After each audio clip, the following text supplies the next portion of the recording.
obviously a huge issue, a huge talking point in your campaign is abortion access for females in Texas. How do you think that's going to affect voter turnout? I know that people across the state, especially young voters and especially women, are fired up to make sure that their freedom is protected, the ability to make their own decisions about their own body and their own future.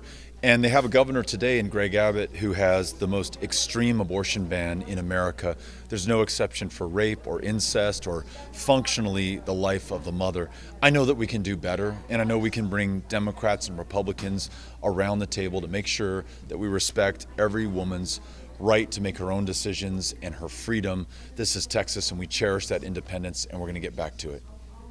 And then also another aspect of your campaign is you are against permitless carry. And with all the school shootings we've had in recent years, talk to me about this issue. We now lead the nation in the number of school shootings. Gun violence is the leading cause of death for children and teenagers. None of us are okay with that. Let's use this long, proud tradition of responsible gun ownership in Texas to make sure that we continue to defend the Second Amendment and better protect the lives of our kids. So making sure there's a license to carry program instead of permitless carry, or raising the age to purchase an AR-15 to 21, or a universal background check or red flag law. These are all ideas that gun owners, Democrats, Republicans, non-gun owners alike can agree on and will save lives and prioritize the lives of our kids before any other interest in this state.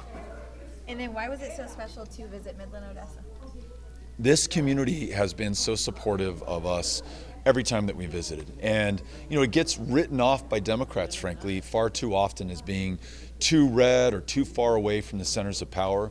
But what I find is there is so much innovation, so much ingenuity, so much hard work. Those who are in the oil and gas industry, school teachers, counselors, and other educators, folks who ensure that this part of Texas is punching well above its weight. And I just want to make sure that I deliver for Midland, Odessa, the Permian Basin as governor. And the only way to do that is by showing up, listening to, and learning from the people that I want to serve. And then the last question I have is in regards to the border.